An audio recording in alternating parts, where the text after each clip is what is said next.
cursed by the old gods in Bethany. We are 5 immortals doomed to walk the earth until we complete our 1001 tasks. Due to it being very noisy that night, and some of us were straight up not listening, we were not sure what 1001 tasks we were supposed to accomplish. Luckily, we found these convenient books that could help us with our goal. After centuries of dicking around, we are ready to complete our destiny and die. We are, for now, the Immortals. So that's what we're up to. My name is Austin. I am here, joined in the land currently named Chicago, with Adam Lord. Hi. Sarah Stout. How's it going?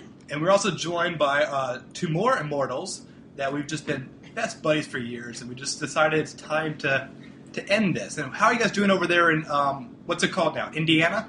Yeah, Central Indiana. Like, helpful hint, don't piss off Bethany. Yeah, she kind of banished us. Not cool. Yeah. What are your guys' names? Oh, yeah, I guess we're doing that. I'm Lee. Hi. Hello, everybody. I'm Pedro. I like how we both waved, even though nobody can see us except each other. We are very far away. That's not how sight. Okay. We just waved to you, too. Oh, thanks. Aw. How's everything in Chicagoland?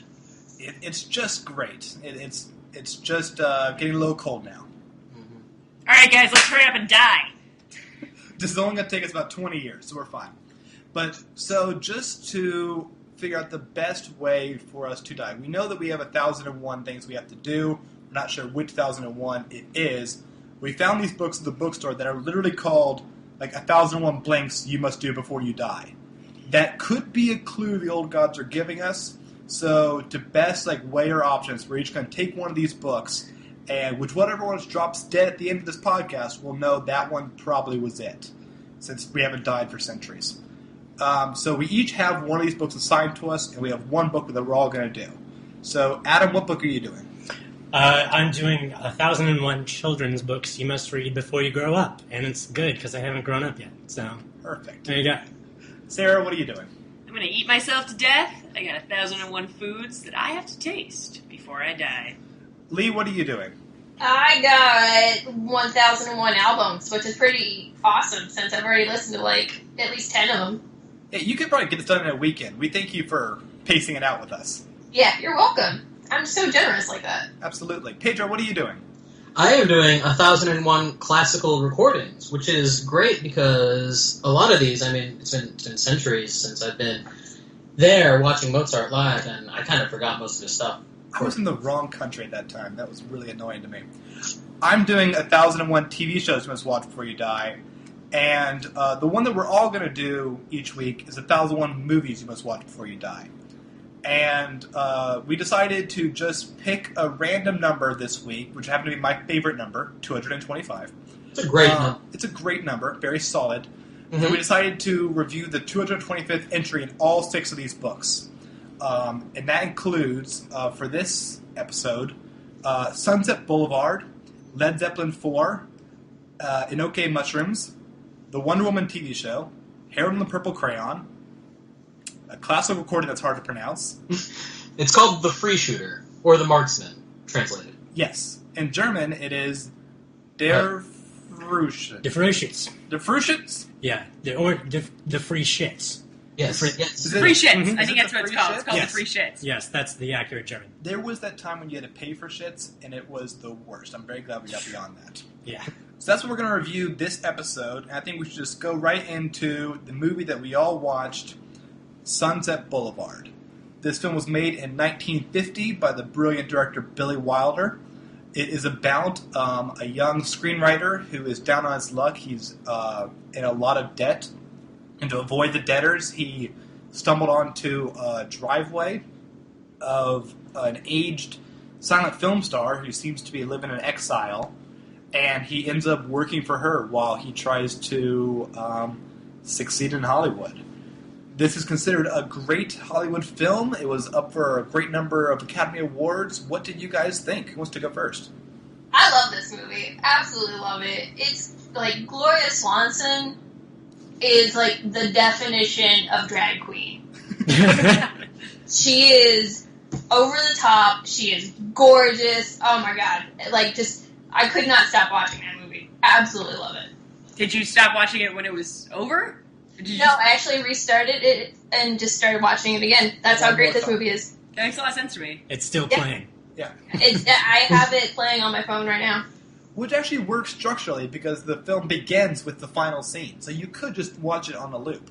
You could. I think what I've learned from this movie is that Norma Desmond, the main character, is a hero and is who I want to be when I grow up because she's a great person and she's the best. She believes in herself. She believes that she is the best. She says, screw you to all that BS anti-feminist Hollywood stuff, and she squirrels herself away in her awesome house with her awesome stuff and lives a very happy life as far as I can tell. It's everybody else that was wrong. Exactly. She's right and everybody else is wrong is what I learned from this movie, and I will stand by that. Well, not everybody else. I think Max was pretty spot on. I think he's my favorite character.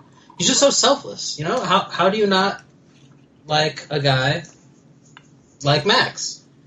So Max plays the butler to Norma Desmond. Oh, Max is also the hero of the piece. Spoilers? Can we reveal everything? I mean, is there a certain timeline? I think we're assuming that everyone who's listening to this, pays attention and listens, or does everything before we do. So Sure, of course. Yeah. I think we could talk about the ending now. Oh, well, Good part. yeah. I love Max, the whole thing about, they were married. Yeah, that part blew my mind. Yeah, that was ridiculous. We're like, what the hell? And then couldn't live without her, so stuck around. This crazy guy, the main character, he wakes up the next morning, his shit's already in the room. Yeah. Because Max went out, found out where he lived, and collected it all just like that. Totally creepy, but yeah, in the age sweet. of not Google. What do you mean kind of sweet? Oh, yeah. No. And you know who told him to do that? Norma Desmond did. Because she's the hero of the piece. She gets what she wants when she wants it. She is a modern woman, and I love her. Yes. And I want to be her when I grow up. Yes. Great. Doubling down. No, I'm going to pause that for a second, go back to Max for a moment. Now, he was her husband previously, but also, wasn't he one of her directors? He was, and I'm very glad that he got to relive some of that magic at the very end. That was a sweet little touch for him, I think. And something he had been missing in his life. And there's so much that's really cool about the film because it is commenting on the passing of Hollywood from the silent era to the talkies and how people were kind of left behind. Eric von Steinheim, who plays Max, was an acclaimed silent film director. In fact, he's rarely an actor at all. He made a number of really incredible films like The Big Parade and The Crowd, and a lot of people in this movie were silent film stars. Keaton's cameo is my favorite part. Yeah, that poker table with Buster Keaton, they're all different silent film stars. And Gloria Swanson was also someone whose past was a lot more prolific and famous than what was happening in 1950. But before we get to Sarah's thoughts, Adam, you haven't spoken yet about the movie. I mean, yeah, it's great. I agree with everyone. And Norma Desmond is the hero of the piece and who I should be when I grow up. Well, no. Okay, yeah. Who's the main character? We have Joe Gillis as the screenwriter and Norma Desmond. Joe. Okay. Yeah, Joe. I could see how he wouldn't be the hero because he's just his motivation every time is just the money. And even when they start to fall in love, I think he's still just there for the free rent and all the free crap. And then at the end, it's finally I feel weird about this now after an hour and a half of movie time. He gets a lot of free crap, though. I can't say I wouldn't do the same thing. Oh, yeah, and I would have taken it with me, after that. I wouldn't have... He was take all the suits. I would have been and can I have all the suits? Can I just have one or two suits? Can I have 2 suits? And you know who gives him all that stuff? Norma Desmond, the hero of the film. We get it. If we're talking about the ending now, Norma Desmond is also the one who murders him, is living in a complete, thing of delusion, has to just completely live in a series of lies. I've watched the film several times, but I've always been slightly, afraid and felt very sad for Norma Desmond. Whereas I think, while you kept watching the film, you kept applauding her and saying her decisions are right. No, look, I mean, I've been being a little facetious. She obviously is also kind of a horrible person. But given the circumstances that she's in, in art, you can have characters do things that would otherwise be a little horrible, but within the world of a film are not so horrible. Given where she comes from, given how much she's just shunted away once she's not pretty enough, even though she's clearly extraordinarily talented still. I mean, there's no question in the film at any point that Norma Desmond is not really extremely talented. Well, there's the one scene when she keeps performing. It was on a holiday. Was it Christmas or New Year's? Where she performed in front of him. I'm not sure how we're supposed to really interpret like her doing the Charlie Chaplin thing. I always felt that was like a little bit of like her time has passed and she's kind of embarrassing herself. I mean, sure, there's a little bit of like an Edie in Grey Gardens kind of like dancing around moment, but I do think that, I mean, she exists in a world where Meryl Streep doesn't exist, right? Meryl Streep is this amazing woman in modern cinema who gets to age into glory and still nominated for everything that ever was. Norma doesn't have that option. And she's shunted away as soon as her looks are gone. She's given no value as a person or a woman. And I have to applaud someone who, in that situation, says, "Fuck all y'all, I do me." And that's what she does. I mean, like, and again, do I think that it's a great idea to squirrel yourself away in, like, a house and, you know, be a crazy person and Howard Hughes style people, Howard Hughes style? No. Do I think that it's more interesting to watch someone do that as a rebellion against anti-feminist tropes than as some sort of, like, weird serial killer fantasy? Yes! Hero of the piece. Now, Lee, you were also praising her. What do you think about this? Yes,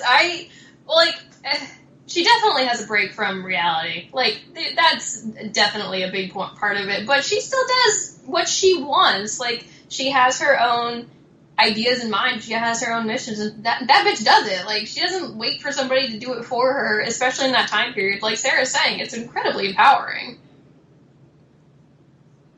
Yeah. She's a murderer. See, y'all are men. Y'all are men. Most of her life, she wasn't a murderer. Good point, Pedro. Wait. The first time we see her, she's bearing a monkey. We don't know what happened there. So you're assuming she murdered the monkey? I'm She saying- loved that monkey. Yeah, she did not kill the monkey. She loved Joe. Okay, yeah, but I mean, like, it's different to kill Joe. But Joe didn't love her back. I'm pretty sure the monkey did. The monkey definitely loved her back. It's a lot of speculation on the monkey subplot. Mm-hmm. Yes, because it's important. Okay, so, Pedro, what do you think about Norma Desmond? Well, I agree with the fact I'm sorry. she's got balls. Yeah. Actually, she is. A great person in a way. I do like that she's able to take her life into her own hands and just say, "Fuck you, reality. I got my own reality." When she doesn't like what she sees, fuck it.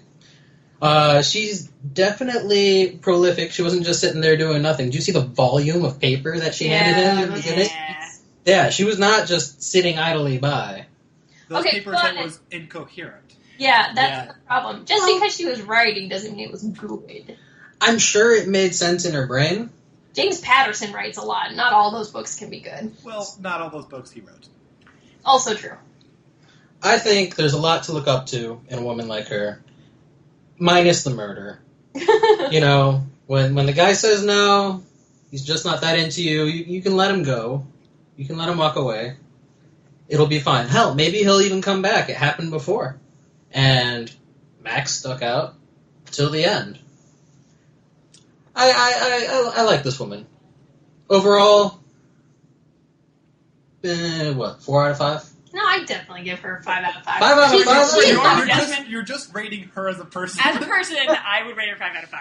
I think, look, I mean, murder is way more okay in movies than it is in real life. Yeah. Given that it's a movie, that murder, I'm kind of okay with. So, given that she killed a monkey, she killed a monkey. She didn't kill a monkey. I think A monkey died. A monkey died. Love that monkey. She got him a casket. She got the monkey a casket. You know what my thing about her is that we talked about Max being former husband, now butler. She doesn't acknowledge that at all. No, which How- is admittedly pretty How fucked up. awkward that probably is, and I just wonder how that conversation went. Like, hey, I know we got a divorce, but can I be your butler?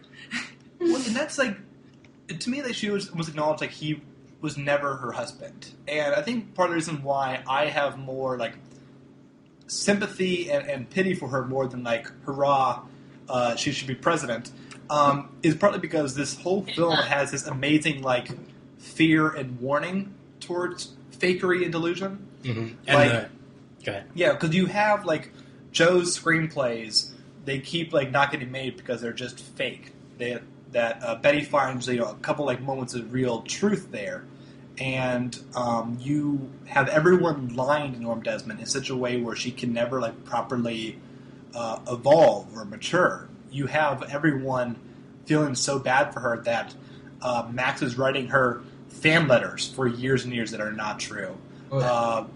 And even though people do admire her as a person, it can never be fully like understood, because when she goes to the film set, she thinks she's still the biggest thing in town, not looking at people who are like, oh, I really liked what you did, I miss you. You kind of you miss the real moments because she's thinking that Cecil B. DeMille, playing himself, is still waiting for her. Well, That's very sad. He definitely enabled her. I think if anyone should be blamed for the final murder, it's Max. I mean, come on. Blame that victim. He could have stopped it a long time ago. Yeah.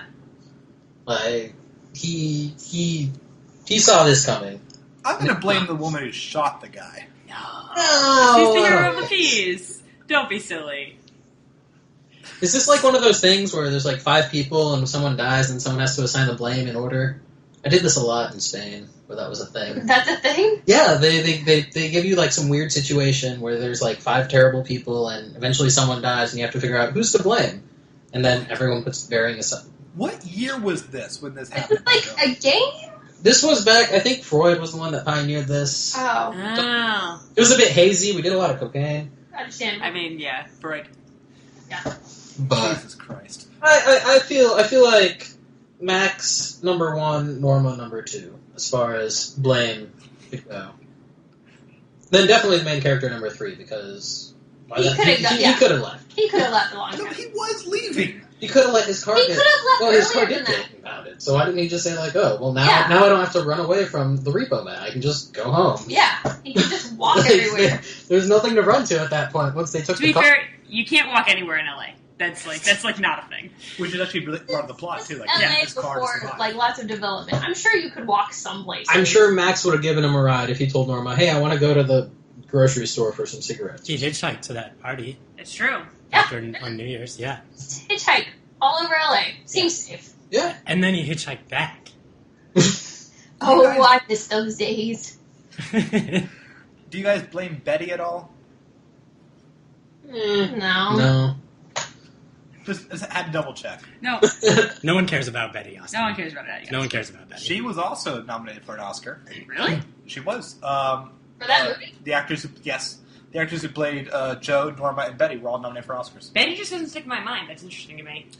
She's very bland and very typical of that time period for female characters, though. Yeah. So I think that's why. Yeah. Well, and when you're faced with her versus like the Norma Desmond. amazingness that is Norma Desmond, it's like Yeah. how would she even stick in your mind?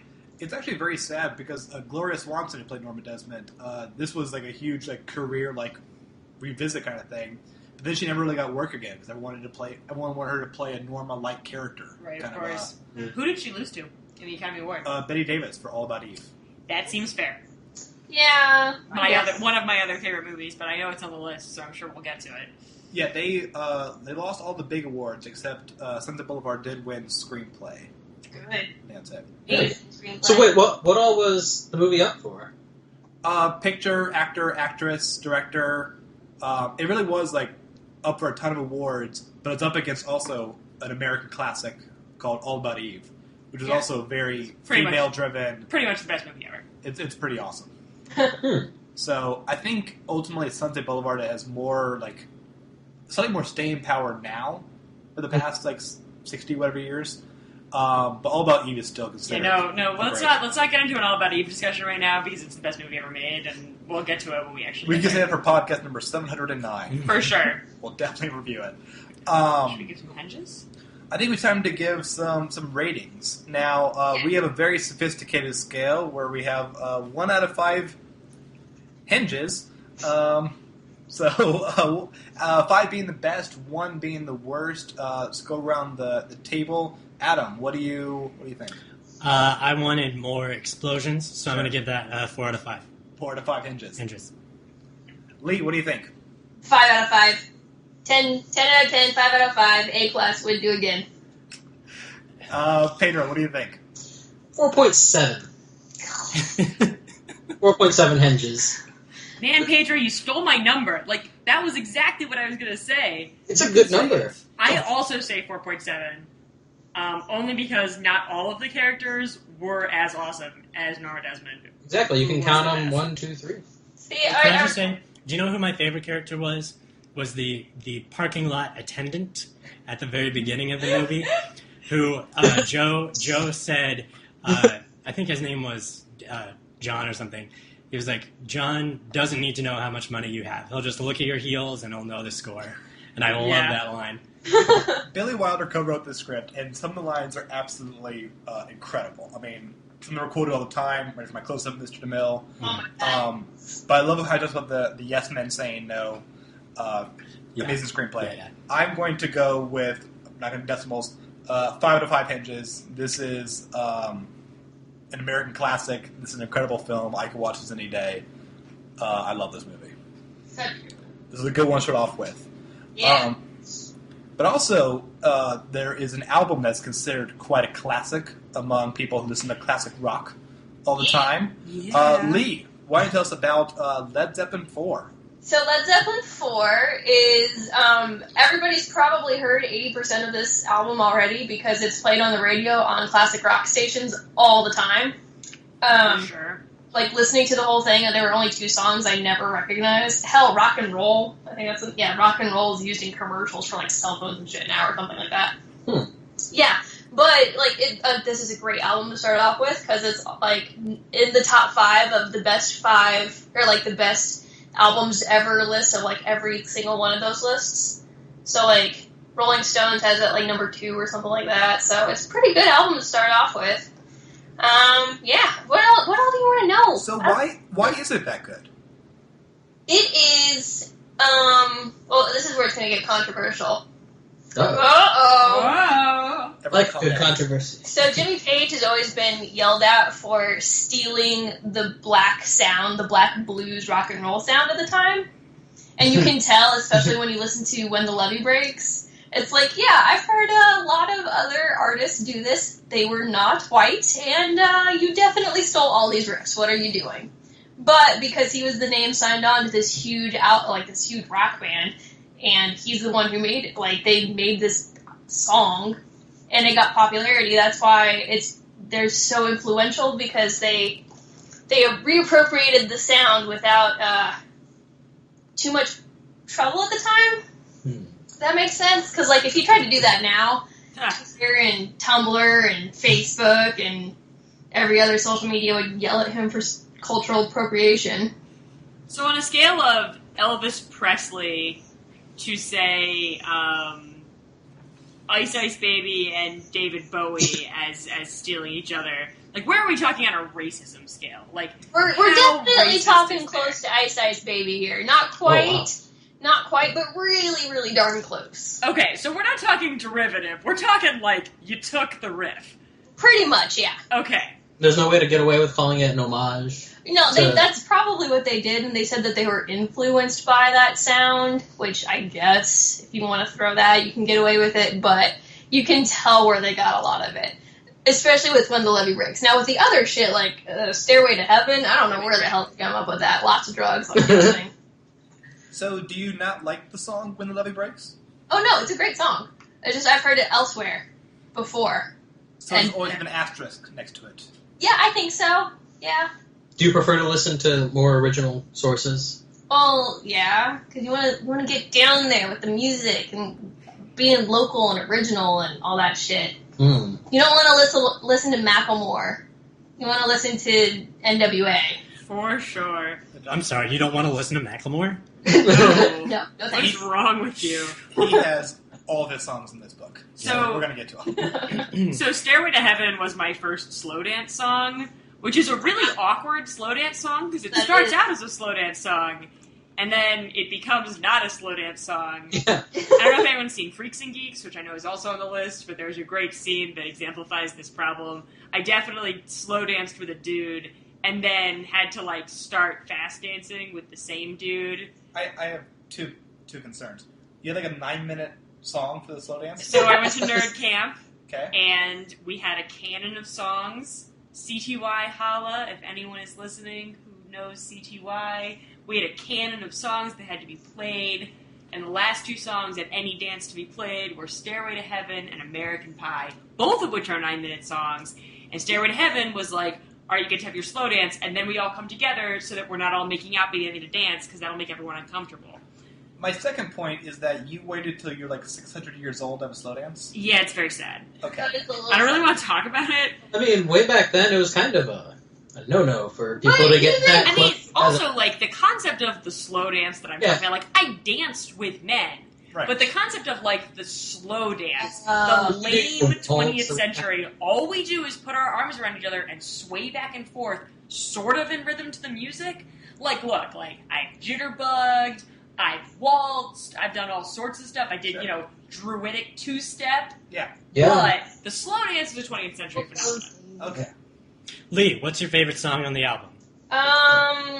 Probably Stairway to Heaven, because I'm that kind of hippie kid who really likes rock and roll, but also really likes that folky shit that everybody is getting into now. So I think that is a really nice combination of the two. Mm-hmm. What's your least favorite? Ooh, least favorite, probably Misty Mountaintop. No, not that one. Battle of Evermore. That one just got annoying. You could tell they were super high for that one. What's your middleist favorite? Eight songs on the album. Middleist favorite is gonna be Black Dog. It's a song that everybody's heard, but they had no idea what the title is. For sure. Well, for Black sure. Dog, so I listened to the album again recently, and that has maybe the best intro to any album ever. Like, that first, like, just few moments of that song starts off the album, Yeah. and you're like, I'm game. This is the greatest Yeah. thing. Yeah. John Bonham. Yeah. It's true. Now, of the 2 songs, you said there were 2 songs that you hadn't heard before. Yeah. Like, those are the only 2. What did you think about them? Did they live up to your expectations there's a for the reason whole why album? that or? I had never heard of them. Okay. Yeah, because nobody likes them. Like, Battle of Evermore is just really repetitive, and, like, again, it's, like, I imagine if you get super, super high and listen to this album, which I did not this time, like, This time. I'm sure it would, like, really flow well with the rest of the album, and you can just, like, sit there and trip out while listening to it. But, like, when you're just, like, doing your thing and not super high and listening to it, it's just really repetitive and noisy and not good. I was listening to that song while I was waiting in line at the library. For some reason, that fit perfectly. Really? Just very melancholy, very quiet. It took forever. I really enjoyed that thing. I didn't like the song 4 Sticks as much. Oh, that was just very generic. Like, if you had somebody, like, have someone describe a Led Zeppelin song and then make it, that's what it would be. Well, they did make it. Well, no, like, if you went to, like, some random guitar student and said, hey, play a Led Zeppelin song, they would play that one. It's just very generic Led Zeppelin. So 4 Sticks, you could kind of compare it to the song 1,000 Hours from Macklemore's quintessential The Heist album, would you say? I will have to take your word for it. Yeah. Okay, good. Now, Stairway to Heaven is your favorite song. Yeah. Now, if someone who had never heard Led Zeppelin or heard of Led Zeppelin, say we somehow brought back one of our old friends to life, Mm-hmm. would that be the song you recommend to them as sort of an all-out picture of the album or Led Zeppelin in general, or would you have No, if we're something going to else? go for just, like, a big picture of Led Zeppelin, it's going to be 4 Sticks. One song, 4 Yeah, Sticks. it's a good, like, if you don't like this song, you're not going to like Led Zeppelin. Very cool. Very good. Lee, how many hinges would you give this album? I'll give it 4. I'll listen to it on most days, but again, like, I listen to it like 3 or 4 times a day, and it got a little bit tiresome. Who else heard this album who can give it a rating? Only Lee was properly assigned it. I listened to it, and I'll give it actually also 4 hinges as well. I liked it a lot. I didn't like 2 of the 8 songs, but man, those others were pretty darn amazing. I've never listened to the album in order, but I've heard like all of these songs, and I think they're all like just Yeah. Like you said before, you could pretty much play any of these songs and be like, "This is Led Zeppelin." Yeah. This is a definitive album. Except maybe rock and roll. Yeah, Nope. that one, it's good, but it doesn't sound like the rest of the album. Yeah. Does it sound like rock and roll? It does. Okay. Sound a lot like rock and roll. Adam, do you feel enough that you can give it a rating, or do you think you need to hear the album proper? I'll give it... Can I give it something other than... I'll give it 4 sticks. Look at you. You made it funny. Oh, God. All right. Let's move on to the food portion of our podcast. Sarah, what kind of mushrooms do you have with us? So I sampled Enokitake, which, much like shiitake or other kinds of take, the word for mushroom in Japanese, or the suffix is take. So Enokitake are mushrooms that grow on the enoki tree, which is a kind of Japanese tree. Actually, though, they also grow around Europe and North America, so you can pretty much get them anywhere in your local woods. Wait, So- mushrooms grow on trees? Sorry to interrupt. Wait, they do. They absolutely do grow on trees. So these mushrooms fall into the category of reasons I have problems with the concept of eating mushrooms. So look, humans, I took high school biology a lot of times. I've taken it a lot to Any new hobbies? Like the same class? No, I take it at different schools every time. So Oh, okay. just, get a variety, right? So Sure. so there are multiple kingdoms, right? And you learn about them. There's the animal kingdom, the plant kingdom, the bacterial kingdom.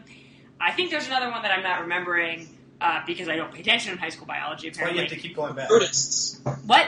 The protists. Protists? What? I think. I don't know. I don't remember. Yeah, there's something weird. And then there's fungi. And my feeling is, look, humans don't eat bacteria. I mean, not intentionally, right? It's not like we that's a thing that we eat in mass. Cheese. Cheese is No, pretty... no. Cheese is a bacterial byproduct from the animal kingdom. Oh, okay. Mushrooms are the only thing that we eat that we're like, you know what? We're gonna branch out onto shit that grows on other shit. Look, it's like oysters. Primordial humans or whatever, which were even before when I was around. Yeah. They got hungry and wandered through the woods or some shit and got really hungry and were like, well, this thing here will either kill me or nourish me. Let's try it. And such the eating of mushrooms was born. Now, I find that a less than noble beginning for food. It's not like farming or hunting. It's I was seriously so hungry that I ate this gross shit that grows on a tree. So I am kind of anti-mushroom. That being said, I will eat mushrooms for the purpose of, dying someday and this podcast. So, I did eat Enokitake mushrooms. I did them in 2 preparations. One is just raw, which actually I will pass out. I realized our Indiana folks are not able to do this, but I do have them with me, and we're going to eat them on air right here. They're in the mail. Again, I didn't know I was supposed to be a hostess. Gosh, Lee. So you can eat them raw. A lot of people put them on salads. And you can also eat them cooked. So if we ever get some sort of a Facebook, thingy, I'll put up the recipe, but I sauteed a bunch of them in basically sesame oil, ginger, Fresno pepper, garlic, and a little bit of, I didn't have mirin, which is Japanese rice wine, because I'm lazy, so I just used Pinot Grigio, which honestly worked just as well. Made a very delicious stir fry with some bok choy. As mushrooms, Sounds like a lot of ingredients. Was that you trying to get away from the actual mushroom? It absolutely was, 100%. Here's the thing, though. Can I talk about how it tastes? Are we there yet? You can. Yeah. This is a carrot. It feels like I'm eating a carrot. I agree. It's kind of a carroty taste. So the thing that I would compare it closest to, if you're ever you know what I really want? I want a mushroom that feels like a mushroom but tastes like cauliflower. That is where I would put the taste. It's got that bitterness to it that is like an aftertaste bitterness. It's not like an unpleasant bitterness. It's like we have a bunch of different taste buds, and bitterness is one of them, and that's fine. Not like I'm eating an aspirin tablet or anything. Yeah. But it's got a bitterness to it. The stalk is very much like carrot. It's not quite as hard as a carrot, but it's got that same bite to it. Mm-hmm. And the head is more of that gross, spongy mushroom feeling of this is not a plant. Cooked, they lose a little bit. They lose a little bit of their crunch for sure, but they pick up flavors really well. I would think that if you did these mushrooms with anything really heavy, they would lose their flavor entirely. But with like a light stir fry with sesame oil and just some basic spices and ginger and garlic, it worked really, really well. Apparently, these things are really good for you. They have a ton of protein in them that boosts your immune system. Sort of they're anti-cancer or whatever. But apparently, they also have they have this toxin in them. Apparently, that is, it's a cardiotoxin. But if it occurs naturally, you're cool. So, like, this chemical that is, I'm going to look it up right now so I don't say it wrong because I'll feel like an idiot if I do. But the chemical is basically, if you were to inject it in me, I believe it would stop my heart.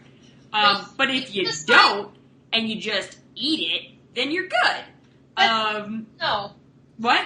That seems like a bad idea. Why is You would think that, right? No, yeah, so flamotoxin, which is a cardiotoxic, and cytolytic, which I'm trying to remember what that means from, again, high school biology.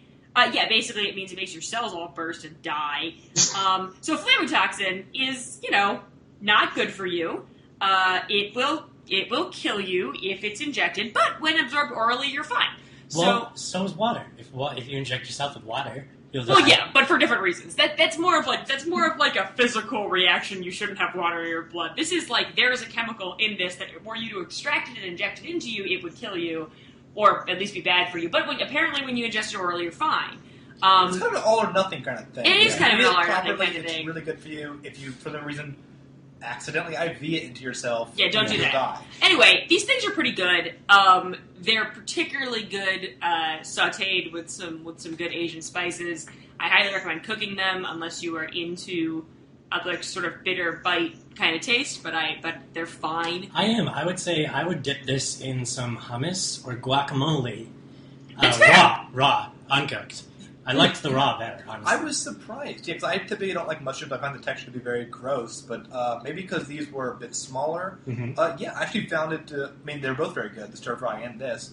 I was actually very surprised. I liked this. And I would say the stalks are very non-mushroomy. It's just the heads that are mushroomy. And if you look these things up online, the heads are very small. So the heads are mushroomy, but the stalks are not. And so because of all that, I would give it like...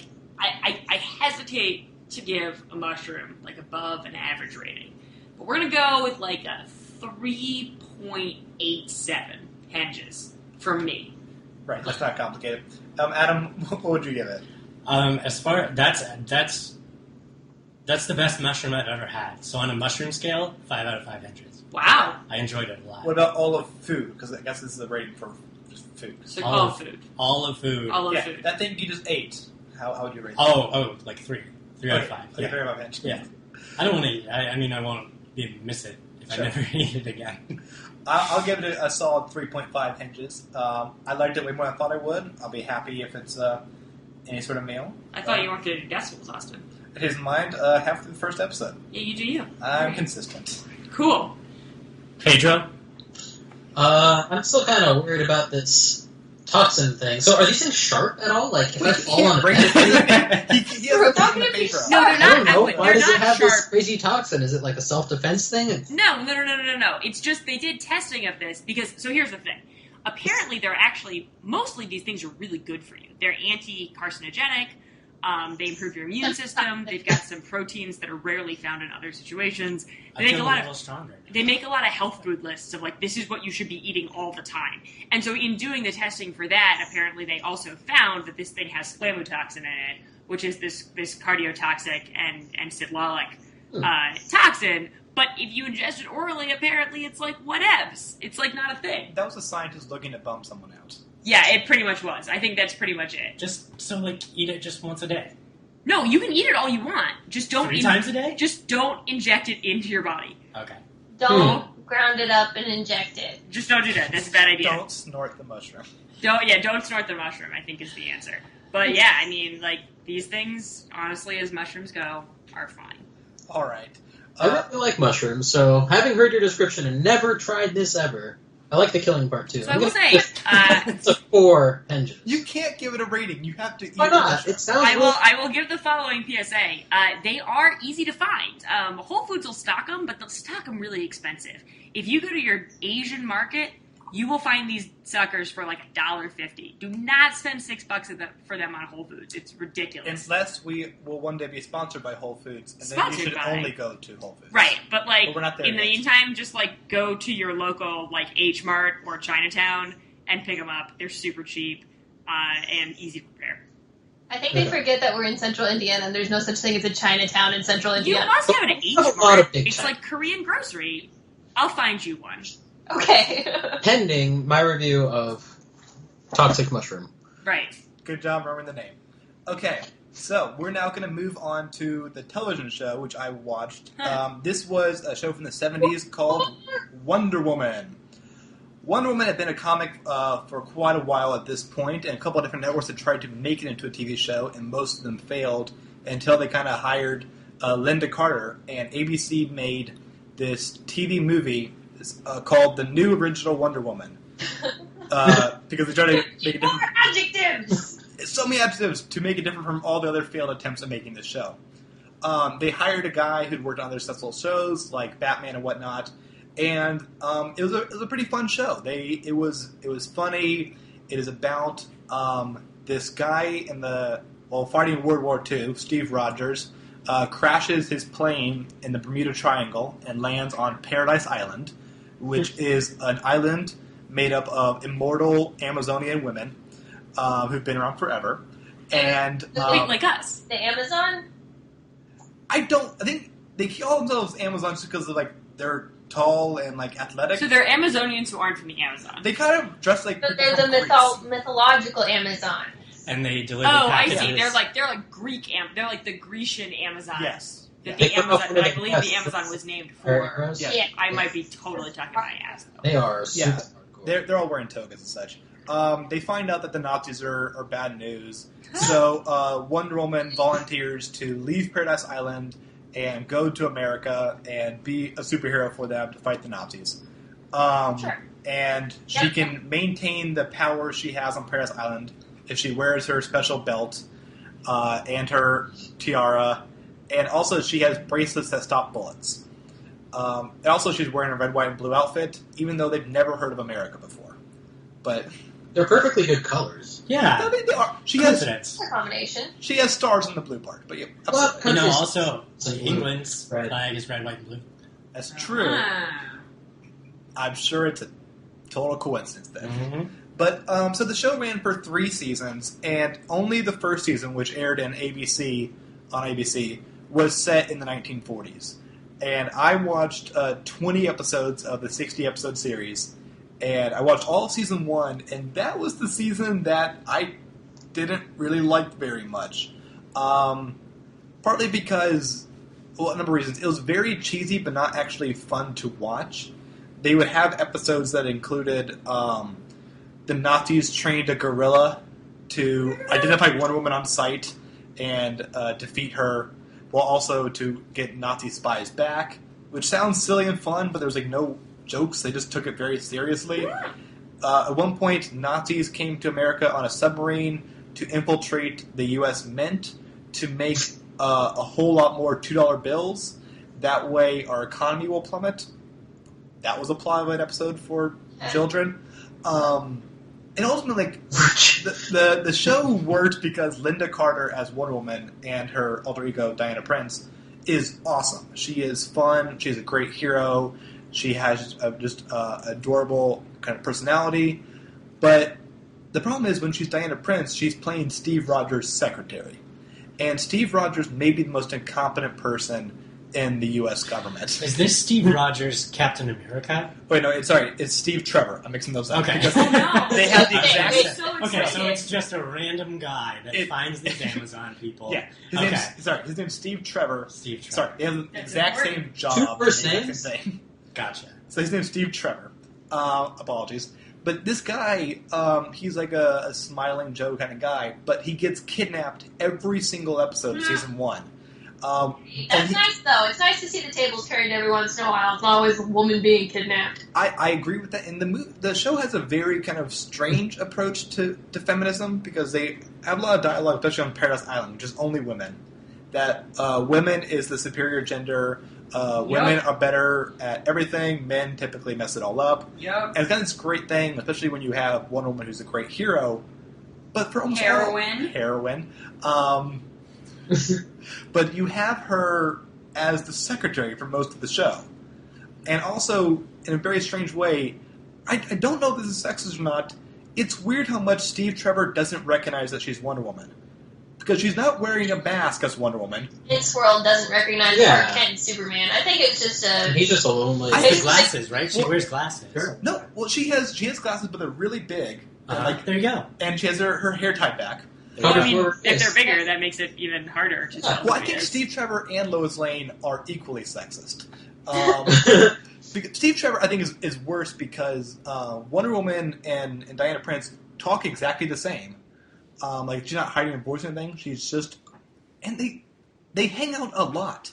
Like, at one point, they went on an undercover mission to Argentina where Steve brought no backup spies. He just brought his secretary. And then, once again, he gets kidnapped. So Diana runs away, comes back in a Wonder Woman suit, and says, I'm here to save you. He's so grateful. But doesn't catch on. This keeps happening every single place he goes to. She only helps him stop being kidnapped. Okay. They're Counterpoint. stupid, though, right? What'd you say? The things? men are stupid. Yeah. Well, I mean, yeah. No. Here's another way to look at it. What if he knows that Diana is Wonder Woman, and that's why he only brings her instead of everyone else, but he's just playing dumb? Whoa. I wish that was true, except he kind of insults Diana all the time. Like... Maybe he's got an inferiority complex. I don't know if the He's fans just adding on to the mystique that he knows that she's Wonder Woman. Does he wink after all the insults? Yeah. Does he wink, Austin? No, she winks, going, everyone around me is So really she dumb. gets it. I don't even know why she's in disguise. But, so the show, season 1 was 13 episodes long. Almost all the plots were exactly the same. It wasn't very fun. Season 2, CBS actually picked up the show instead of ABC. And they decided to set it in the 70s because they didn't want to afford having all the fake cars and the uniforms and whatnot. And the show got a lot better from that. Although they arguably at season 2, they kind of restarted the whole plot again. So at that point, Diana goes back to Paradise Island, and Steve Trevor's son, who is played by the same actor, also crashes on Paradise Island. Awesome. They never explain who the mom is. I don't know that you can even have a mom. This looks identical. This is just a clone. I don't know how this makes any sense. But the show at least got way better in the 70s. The plots were more interesting. Wonder Woman and Diana got a lot more to do. And then ultimately the show kind of reaped itself even better on episode 9 of season 2 called The Man Who Made Volcanoes, where they decided to promote Steve Trevor. I don't know why. He fails every mission. But that gives him actually now a desk job. And Diana is now an agent, and she actually gets to go into the field. And now Linda Carter in both kind of personas gets to be the true hero of the show. And that made the show way better. The plots were way more interesting. So by season 2 actually ended up becoming a really good show, whereas season 1 was kind of a mess. But also made the best thing that the show did in that episode 9 was it finally got rid of the worst opening credits that I was losing my mind watching this for like 15 times in a row. I'm now going to play you the song. We in Chicago are going to watch the horrible video portion. This is the season 2 credits because they had to rewrite the song a little bit because season 1 referenced like stopping access of evil and whatnot. This drove me nuts. And also for some reason when they refilmed the scenes for the opening credits, they cut it too long. So you watch the actors like smile and then stop smiling because they thought they were done filming. Oh, weird. This aired for 8 weeks in a row. So we're going to listen to this horrible song, listen to the lyrics.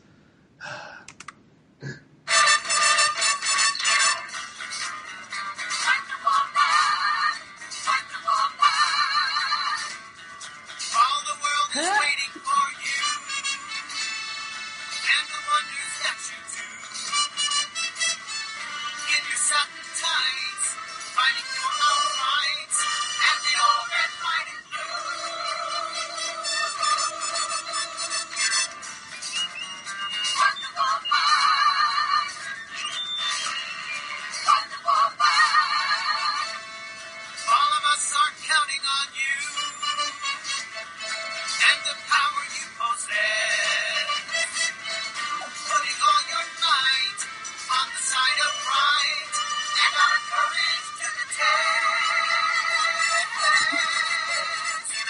Steve just winks at the camera, then just looks very sad because they kept filming too long. I'm really enjoying this. No. It's pretty great. Here to fight the force of evil,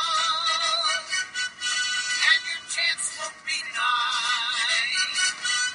Woman of the hour, with your superpower, we're so glad you're on our side. That lyric always gets me. Okay, here's No, what I... it's not done. Can it be done? No.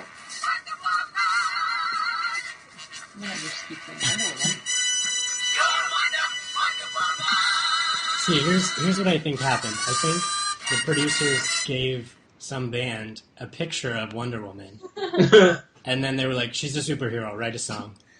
That seems right to me. Yeah, her name is Wonder Woman. In her satin Like, tights, that's she like will every defend other our rights. theme song. But Yeah, that's what I was gonna say. Maybe it's because we're not watching the images happen in front of our eyes. Yeah. But it sounds fine. I mean, props to, old school TV shows having a real band in the background. Yeah, I think Austin, maybe you're Fun. too highbrow as far as theme songs. I think Austin is What is happening wrong. I would have thought after so much time you'd be a little more humble, I actually like people just screaming Wonder Woman, which is what the theme song became. Yeah, see? Because that, like, during the action scenes, that would just start playing. Not the whole song, just the part where they scream Wonder Woman, in That's case you perfect. forgot what show you're watching. But Adam and Sarah were here to actually watch the images. I thought the cartoons looked really terrible. The cartoons are a little weird. There's definitely some places where she seems to be grimacing Yeah. in an unpleasant, like, I need to take a poop kind of way. But ultimately, I kind of think it's kind of great. What's happening? I think you're crazy. It was action-packed, that's what the show's about. Wait, one second. Explain to me what you mean by cartoons, because isn't this a live action? It is, but the theme song has cartoons in it, which then turn into live action people. Oh. That happened twice. Yeah, it was a thing. And Austin is correct. It's definitely clear that they filmed those people too long and didn't tell them how long they were going to need to smile for. Like, I think what they did was, there's this thing where they smile and then like a thought balloon or a text balloon Their comes eyes out twinkle for with some their reason. name, like to say who the actor is. And I think they didn't tell the actors that was going to be part of it. They thought that they were just going to smile and then it was going to flip to the next scene. And then it kept filming longer. It is a little long. But I think it's a great song, and I think that you're too highbrow. Right. After episode 9, they covered all the cartoons. Okay, no, hang on. We're watching it now without the sound. Holy crap! That's cool. This is What's pretty- happening? We're watching it, and we Wait. just Austin, you're wrong. yeah, You're wrong. Do you know if you're watching a season 1 or season 2 episode? season 2. Yep. Okay. Yeah. No, and I'm sorry. This how is the cartoon just Yeah. comes to life. That's awesome. Oh, the invisible jet. Explain to me how they do that What do you mean? in the show. yeah. Oh, that's a good question. Yeah. You see the strings? No, weirdly, Rob? they never ever used the jet. I saw 20 What? episodes. Seriously?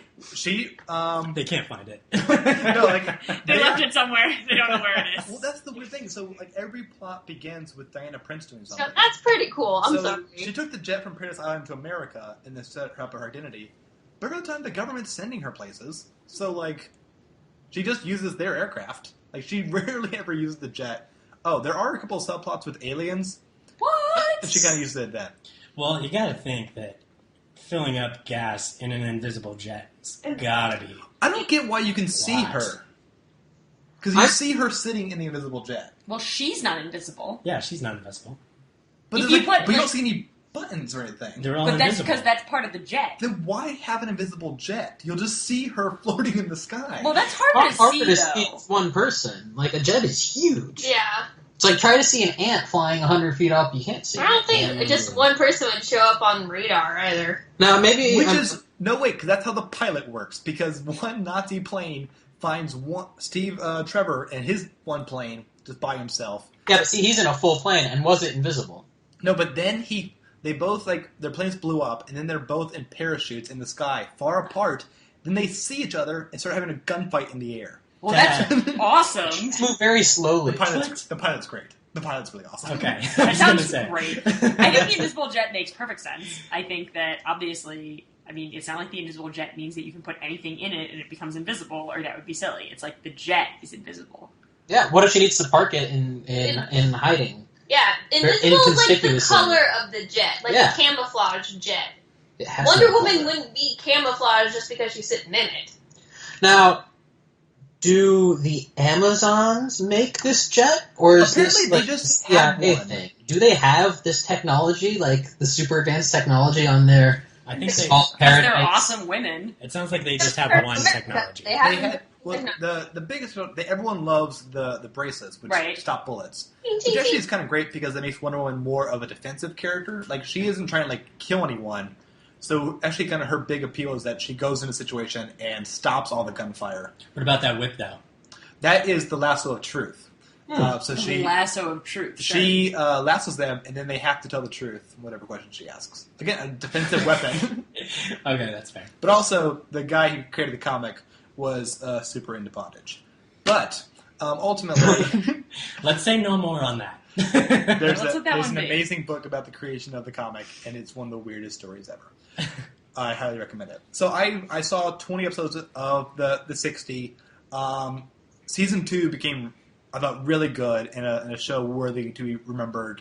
And Linda Carter was amazing from beginning to end. I would give season 1 like a 3 out of 5 hinges, and I would give season 2 4 out of 5 hinges. But given the benefit of the doubt that since it had 2 seasons on CBS, and I'll probably watch more one day, but it never went downhill when I skipped ahead a few episodes near the end of the season. I'll just give the whole series a 4 out of 5 hinges. Ah. Okay. All right. Impressive. Yeah. So no one else watched that, so we're going to now move on to Adam and his children's book, which is a great one. The children's book. I did see Wonder Woman when I was younger. Do you want to do a When I was review? younger, no, it's. I was very young, in terms of, normal people years, and so no, I would not like to give it a rating, but I loved it. Okay. So the book that I read this week was Harold and the Purple Crayon, which was another one that I loved when I was, I guess, middle-aged. Yeah. And so I read it again, and it's great because I thought it started with, how Harold found the purple crayon, but he just has the crayon. That's just something that he has. And then goes on an adventure. Sometimes the crayon works in his favor, sometimes it doesn't. For instance, he makes a monster, and then as he's reeling back from the scary monster that he made the monster himself, and then he's reeling back, and the crayon is shaking, and it's turning into water, and then he starts drowning, and then he makes a boat. It's worth noting that the Herald's on a fully white canvas in all the pages. He's the only That episode of Looney Tunes with Which- Daffy Duck versus the illustrator or something like that. Oh yeah. That's a great one. It's pretty much like that, except if Daffy Duck was the illustrator also. Oh, okay. Yeah. and Harold's a child. Harold is a child. He's wearing a white jumpsuit, which Pajamas. I think is why. They're pajamas, but it's why I wanted a onesie. I think. Oh yeah. Yeah. Wait, 'Cause it at just- what point in your life? Are we talking child Adam wanted a onesie, or you Well, now this want a is onesie? middle age. I have it now. Yeah. Yeah, I still own it. It's blue. It's not white, but it's certainly a onesie with feet. I don't have a purple crayon, but that would be. I think you always like to get to know someone. You say what would be your superpower? I would want a purple crayon. It's a really inventive crayon, and the book's so awesome. And what I love about also the pages that when I reread this book, it looks like crayon was just drawn on the book. Mm-hmm. It looks like the book was sabotaged, which plot-wise, I guess it was, because it's just Harold going through blank pages. But instead, he's drawing houses and he's drawing trees and balloons. It's really great. It's a classic children's book for a reason. Yeah, and it's beautiful. And because at the end, towards the end, spoiler alert, he It's 30 pages. he decides to. Yeah, I read this in 5 minutes. He decides to go back and look for his room, and he can't find his room anywhere. So he starts making. He draws a window, and he's like, "Nope, room's not in there." And then he just keeps making windows and windows and windows and builds this giant city. And he's the only character in this book, so he's just building this giant city. And he's like, nope, can't find my room there. And then he makes a policeman, which is great, who tells him where his room is. And he gets back home, and it's like, what to do when you're lonely and what to do when you're scared. And it's just really beautiful in just really subtle ways. It's like using art to combat loneliness. Mm-hmm. Anyways. Mm-hmm. It's like anyone can have a purple crayon. You can make your own imagination and make your own fun. Yeah. I love the idea that he both uses the purple, like, once he gets the power of imagination, what he creates both is enlightening and beautiful to him, and is also scary. The idea that he can, by himself, create something that scares him, that pushes him, is kind of beautiful. The idea that our real fears are things that we ourselves have some hand in, and can be scared by, and that's okay. And that we can always find our way home again is a lovely idea, particularly for kids. Just follow the moon.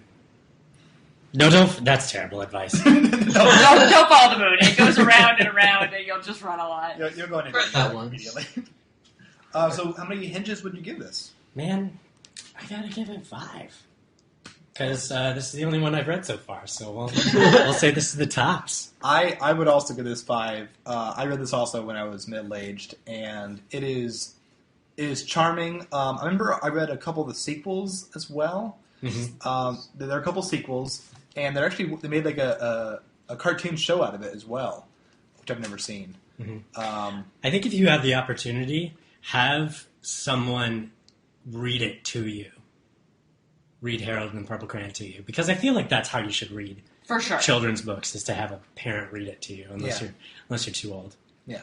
We're kind of immortals. I don't know about you, but my parents have been dead for quite a few years. That's true. That's what I'm saying. Let's try not to bring that up as Oh, okay. You should steal someone else's parents. Okay, just go to the local Kinda what I store. did. Just go to the local parent store. Pick up any parent. I tend to follow a really sickly child until they die. Oh, okay. That's Or, well, creepy. not child. He has to kind Creepy. of look, Dark, dude. Read Dark. this for me. Then, yeah. Usually that works out. I will also give this 5 hinges. I adore this. And Sarah, you read this? Oh man, so here's my thing. It's our first podcast. We can't give everything 5 out of 5 hinges, but this is a 5-hinge book. It's a 5-hinge book. It's a 5-hinge book. It's one of the greats. Mm-hmm. I'm sure we'll find something that will not... I'm sure we'll find a sucky children's book, and then we'll create a range. Yeah, then we'll really just mock those kids' books. Yeah, screw Put them in them. their place. At Paddington. Paddington, awesome. Just trying to find something. If neither of you have read this book, I haven't, because I'm a goddamn adult. Well, I'm waiting for someone to read it to me. Aww. All right, page 1. Okay. No. Offline. let's transition poorly to a German opera. Quick question. What's up? Lee, are you never going to read a children's book ever because you're an adult? Probably. I mean, I'm an adult. Why would I take my time to read a children's book? So we're going to say here that Wow. Lee will never read any of the Harry Potter books when they're brought up. Fair Because to say. Harry whoa, Potter books whoa, are whoa, for children. Whoa. No, I'm just saying Lee doesn't want to do those. They're not Whoa. children's books. They're not children's books. They're on my list. they're They're young adult books that are in the young adult section of your 1001 children's books. Are they not? The title is called children's books. Let's move on. What if someday you have a child? Then I will deal with it then. I mean, this is a sort of an existential thing for me. If I'm gonna die in the foreseeable future, I might want to actually have a kid this time. Something I've been avoiding for a while, but So wait, if we do this every week, it's going to take us about 20 years to finish. You want to have a kid now and then die in 20 years. it's perfect. I get to rear a child up until they're an adult, maybe give them another couple of years of advice and whatnot, and then I leave them be on their devices. Well, see ya. Good to know ya. I voluntarily killed myself on a podcast. But so, you guys are all hoping the same thing, right? Like, when we finish this, I better drop dead instantly. I don't want any of that, okay, now I'm mortal and I get to live out the rest of my life. If I become mortal, I'm going to want to not to die again. That's just kind of how it is. Oh, for sure. I just want to drop dead when I eat all this food. We better, okay, just making sure. Well, hopefully finish the podcast episode of their last stuff. If we all die in prepping for the last podcast, that is the most anticlimactic thing in the world. But that really, logically, is what would happen, isn't it? Well, logic isn't our strongest suit. Speaking of, Pedro, it's now your turn to speak. Oh, Only now. Hello, everybody. You listened to a German opera. Yes, I did. They're Freischutz. They're Freischutz. Freischutz. Free is actually an adequate word because I don't know. Whatever. P.I. says I. It's definitely Der Freischutz. Yeah. Just to help everybody out. Okay. Yeah. All right, fine. They're Freischutz. There you go. Translates to the free shooter or the marksman. Free shooter because a free shooter shoots something called free bullets. I don't know why the Germans call magic bullets free bullets, but that's what they are. They're magic bullets. This is an opera written by some man. And Carol. Written by... Oh, yeah, Carl von Weber. There we go. Yeah. That guy. It was a while ago. It premiered 18 June in 1821, which was an interesting time. That was 6 years after Waterloo. That was a fun day. Why were you in Waterloo? I thought it would be a lot like 390 years before that, which was when Joan of Arc led the Frenchmen on the Battle of Patay, and that was a lot of fun because we totally kicked some British ass and sort of helped out the 100-Year War thing. Waterloo, not so fun. Review the opera. Yes. Well, the opera is actually... It's something that takes on a very old, well-known German folktale of the free shooter. So what this folktale is about, and I need to explain this because the opera leaves a lot sort of unsaid explicitly, because I'm pretty sure that the audience was supposed to know what was going on. So free bullets are these things, tools of the devil. There's this man, a forester or a ranger, or whatever you want to call it, a man who works in the woods and shoots things. And he casts, by the help of the devil, these bullets, free bullets, 7 of them. And the gimmick is 6 of them are yours, and you will always hit your mark. No matter what, you'll always bullseye. Whatever you want to shoot, you got it. The 7th one is the devil's. You fire it, the devil gets to send the bullet wherever he wants. That's smart. I love that. That's messed up. And they know this, because in the... Wait, so is it sequential? So, 1, 2, 3, 4, 5, 6, can you just, not shoot the 7th one? Or is it, one of the 7? Well, see, yeah, that was something I was confused about. But now that you know the basic story, in the opera, it opens up with a guy taking aim. Well, actually, it opens up with an overture, which was not bad. I don't know. Kind of forgetful, to be honest. The overtures are kind of... To me, it reminded me of every old movie ever where the opening credits are 5 minutes long and you see some exciting music that starts sort of happy and then gets ominous and then gets exciting again. That's the overture. That's the overture. It's the opening before everyone actually starts singing and doing anything. But it leads into a really interesting song, which is very happy. People just start chanting, Victoria, Victoria, Victoria. And they're all like, oh, victory. This guy's really happy because he took aim and he shot something and hit it. Everything's great. And this one guy is really down on his luck. He's really sad. And when the guy is victorious, the sad guy named Max, he's hitting the table, he's all pissed off, and I have no idea what's going on. Apparently, what happens is this Max guy, he's a ranger. He is second, most likely, to the head ranger. The head ranger is, you could say, the gamekeeper of the prince, who's another guy. And he wants to marry the head gamekeeper's daughter so that, he wants to marry the daughter, and he also wants to inherit the post. And part of the story is, for him to be able to inherit the post by marrying the daughter, he needs to take a trial shot.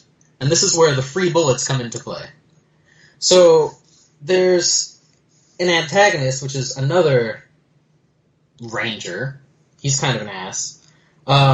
He tells him about these free bullets. And somewhere in the opera, the guy goes, free bullets. 6 are for you, but the 7th is led by the devil. So he knows. They know these things about the free bullets. So I don't know what doesn't keep them from just putting the gun down and walking away. But, because at first I was like, maybe they don't know. Maybe the devil's like, here, 7 bullets for you. Have fun. That's what would make sense logically, right? Is it like a chorus thing where the chorus knows and the audience knows? No. Oh, The reason why they have to take this trial shot is because the head gameskeeper, his name is Kuno, if you want to know. Kuno, he's telling, hey, you know why we have this trial shot? Well, long ago, my ancestor, he took a shot, and actually, it's kind of a funny story. This opera has a lot of... They made an opera out of it. The opera has a lot of funny little bits to it. So what happened was this guy wanted to be the head gamekeeper, and the prince wanted to test his abilities. And it's awesome because when he's telling the story, so what happens, the prince, he took pity on a poacher who was fettered. They use the word fettered to a stag. I assume that means tied up very tightly onto the stag. And we're like, what the hell? And he just looks up and he tells the audience very, like, matter of fact, well, they used to treat poachers very harshly back in the day. So the prince took pity on this poacher, and they're like, okay, if you can shoot the stag without killing the poacher, I'll let you be the guy, the gameskeeper. So he's like, all right, no problem. Lifts the gun, shoots it, doesn't even really take aim. And everyone's like, whoa, how'd you do that? After a lot of speculation, blah, blah, it turns out that he used a free bullet. Just one, apparently. I guess you still have control over how many you shoot. I don't know if he made his own, if he took someone else's. I think this is all part of folklore. Anyway, so when he's telling that story, that's when an actual character, the peasant guy, there's a peasant who's really good at shooting, and it looks like he's going to win the competition, and that's why this is a big deal for Max. Max, he's supposed to be the best marksman, but he hasn't hit anything for months. No one knows why. It might have been the devil.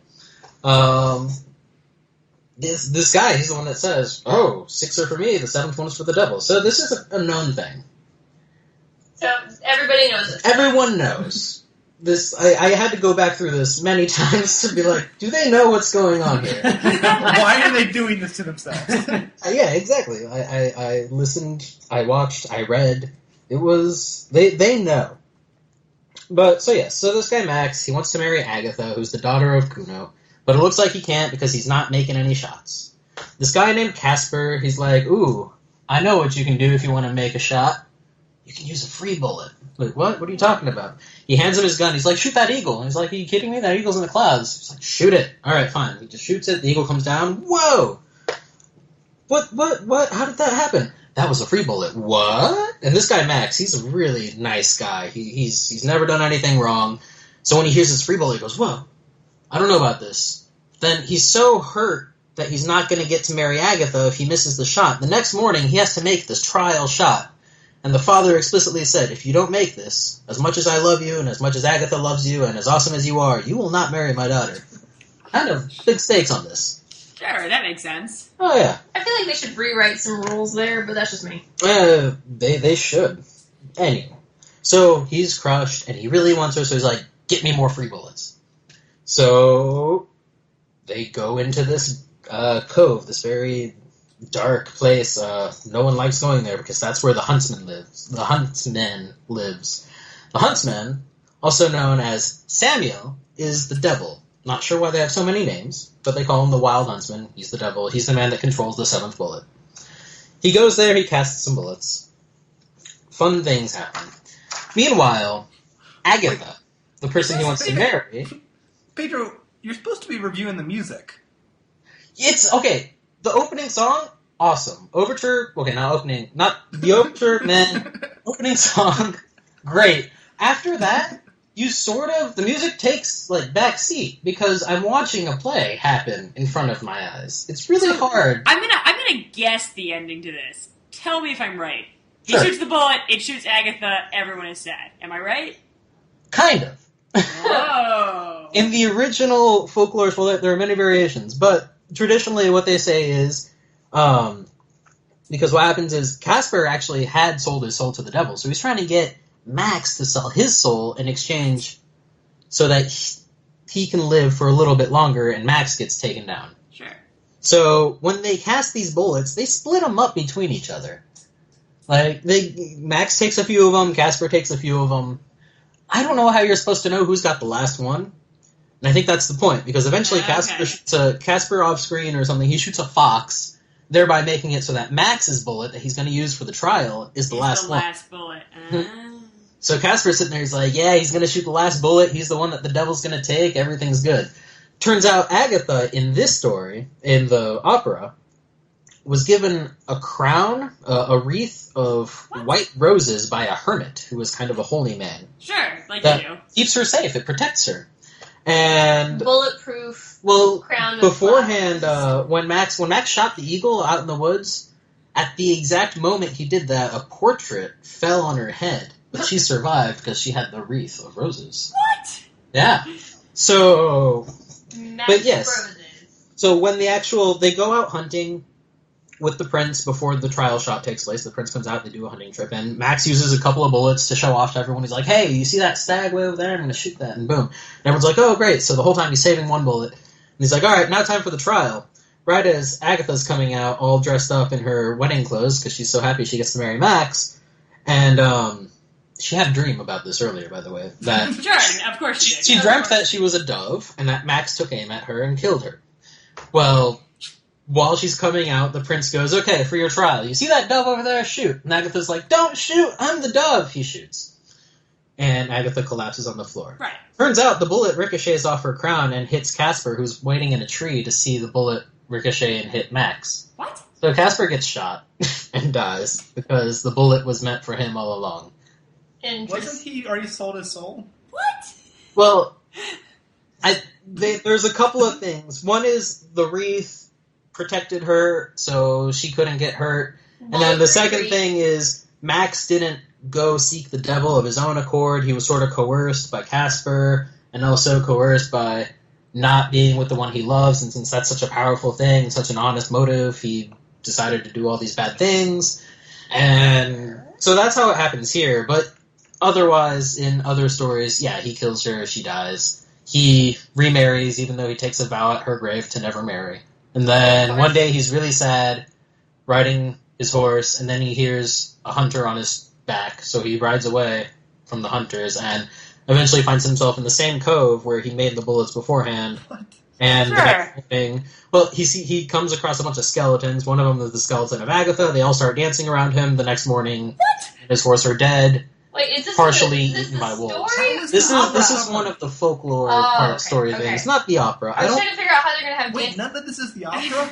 Oh my No, god. oh, the opera is the happy ending where the bullet bounces off of her wreath and Her bulletproof. Don't kill us. Oh, okay. Did I misunderstand? It ricochets off the dove and then off the crown? well, she's the dove. Wait, but she isn't the dove. She's a person. She isn't right? the dove, no. But they think she is when she's coming in. See, that's also another thing I didn't quite understand.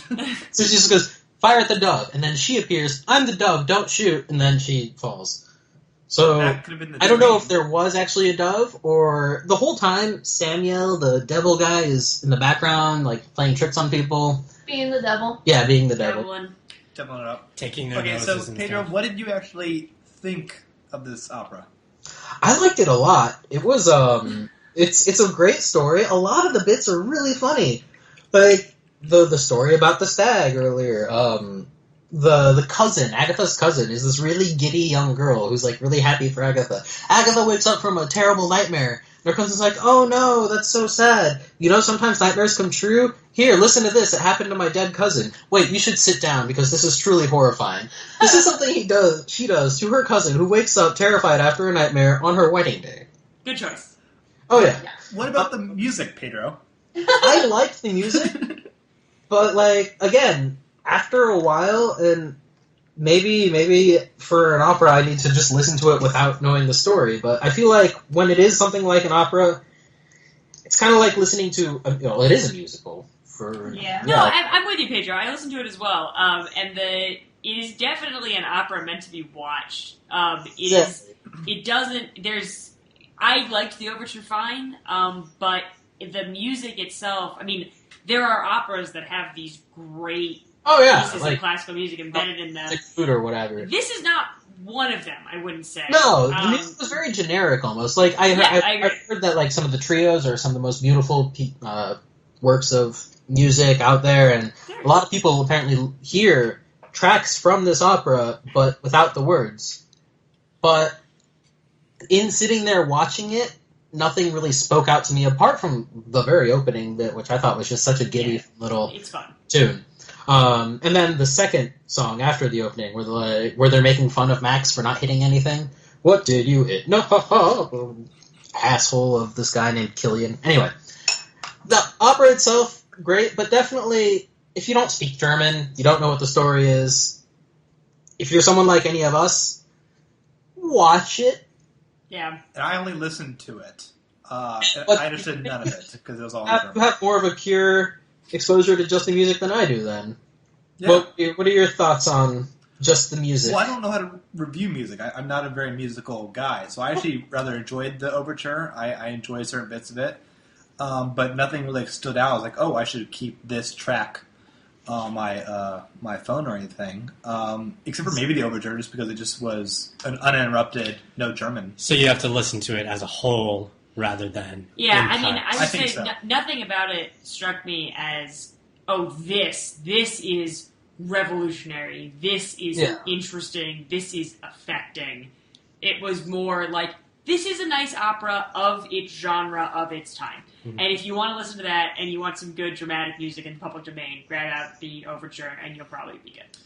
Yeah. Be nostalgic for that time. Right, sure. Definitely watch it. If you want to listen to it, go for it. But this is something that's meant to be watched. For And the sure. story's funny, and it's cute and charming. The music, again, nothing pops out, but it's not like you're sitting there watching it, and then all of a sudden you're like, God, this music sucks. Why are they playing it? I'd rather there be no music.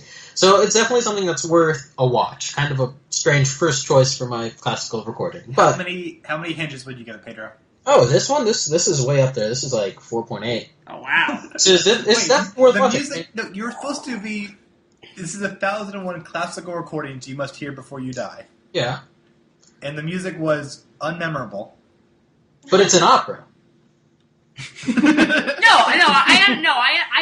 I respect Pedro's ranking. Opera, I mean, it would be a little bit like, for example, there are musical theater. If you're going to use a modern example, Sure. there are musical theaters that are operettas. You can't actually just listen to them and get everything. There are other ones where you can't, and if you just listen to the soundtrack, you wouldn't really get it. It's the experience. Right. I feel like if they said, I don't know, Sweeney Todd is an album you must listen to. Yeah, it just doesn't like really... a lot of the songs are great and stuff, but Well, and this opera itself, even you said when you listen to it, it's not a full musical thing. There are tracks with just dialogue. there Yeah. was, and that was confusing.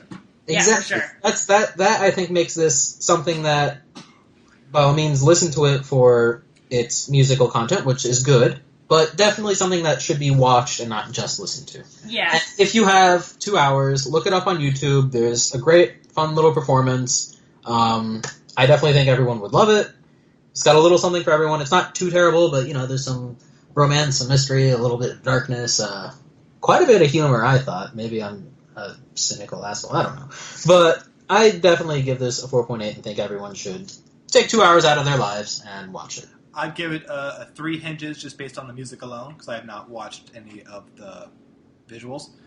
Sarah, did you listen to enough to give it a... Yeah, I did. I give it a 2. I mean, I don't. It's just not memorable. I mean, in the end, we're the idiots who are doing 1,001 things. Not everybody has the time. This is a skip for me. I would Okay. I would agree with you, Pedro. You are a cynical asshole. Yeah, Yeah, for sure. I'd agree with that. Well, guys, I am proud of us. We did it. We reviewed all of the 225th options and all these books that we have here. I think we did a very good job. Unfortunately, before we started recording this, we didn't actually decide how we'd pick the next number. We picked this one because we all just like 225. It's a triangular number. It is, which you were very much in favor for. Oh, yeah. We could... beer pong, when you set up a beer pong table? Oh, okay. So you can make a pyramid out of it. You can Exactly. make a beer pong pyramid. Yeah, you can make a beer pong table. That's all what I it means need. when it's a triangular number. That's all You I can need set to up a know. row of 5. So what you're saying is we're going to play beer pong with 15. 225. Well, no, 225 is not a triangular number, but 15 is. And if you square that, you get 2. Okay. So...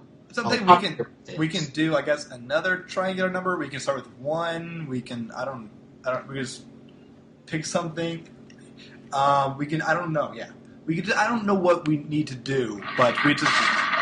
Jesus Christ. Oh shit. Guys, stop. What? What the fuck? Adam's eyes are really black right now. Yeah, it's not Adam anymore. I took over his body. Jesus Christ. Yeah. What the hell? Give him back! Hey, shut up. I'm one of the old gods, alright? Whoa! Asshole! Yeah. Piece of shit. Yeah, hey, you're the piece of shit. You're the piece of shit. Fuck off. Yeah, fuck Bethany. God damn it. Alright, we drew straws. I'm the one who had to come down here and talk to you. And you don't get to pick which one is the next one, alright? You don't get to pick. Why can't we even have that? Because you're dicks. Wait, but are we on the right track at least? Will we die after this? I mean, You're giving us numbers, so... look, I'm just the intern. I just started. Just give me a break. You're a new Damn old it. god. I'm a new old god. Yeah, I had a really strong resume. They like my interview. That's great. Yeah. So hey, shut Oh, up, guys. Next week, your number is 883, which is a triangular number or whatever you were talking about, Pedro. Dick, shut up! Don't correct me. So the movie is The White Balloon, which is cool or whatever. Shut up. we should be writing this down. The album is 69 love songs by the Magnetic Fields. Children's book is Hey, Dollface by Deborah, Hutzig. Yeah, Deborah Hutzig. Classical recording, 24 Preludes and Fugues by Dmitri Shostakovich. Ooh. And the food is Amaretto di Serrano. Is that a liquor? It's a cookie. Oh, it's a cookie. Awesome. Sounds like a Awesome. TV show is Human Planet. That's not Animal Planet. It's Human Planet. I know the difference. You're very condescending. Shut up. All right. So do it. This recording was crap. You guys suck. Then why do you want us to do more? Hey. Yeah, Keep up the work. Keep up. Keep doing it. All right. Go. Thank you, asshole. Adam, Yeah. you okay? Yes. Yeah, of course he's fine. He's immortal. Yeah, I'm fine. Yeah. Yeah, dumb question, I guess. Do you remember anything that happened in the past couple minutes? No. Did you zone out when Pedro was talking too? Yeah. Okay, I'll catch you up later. Okay. We now have our next assignments for next week. We are going to be back next Thursday. We're going to review all of the 883rd numbers. That's going to be great. Oh, cool. Yeah. New information to me. Cool. Yeah, awesome. We are going to be doing that. Please join us next week. In between that, you can email us at theimmortalspodcast@gmail.com. You can follow us on Twitter at theimmortalspod, where we will be posting different links to like things like the opera that Pedro loved and some clips from Sunset Boulevard and other fun stuff. Recipes. Wonder Woman! Definitely watch that. I give the intro to Wonder Woman like 5 inches. Yeah, that's I would give too. it 600. Totally. Actually. Totally. That was What was happening? great. I give it 2 hinges. Ha! Got the average rating down. Oh, shit. Can't do that, Bear. So, we'll be back next week with another episode. Thank you all so much for listening. My name is Austin. I'm Adam. I'm Sarah. I'm Lee. And I'm Pedro. Thank you for joining us. Bye. Hey!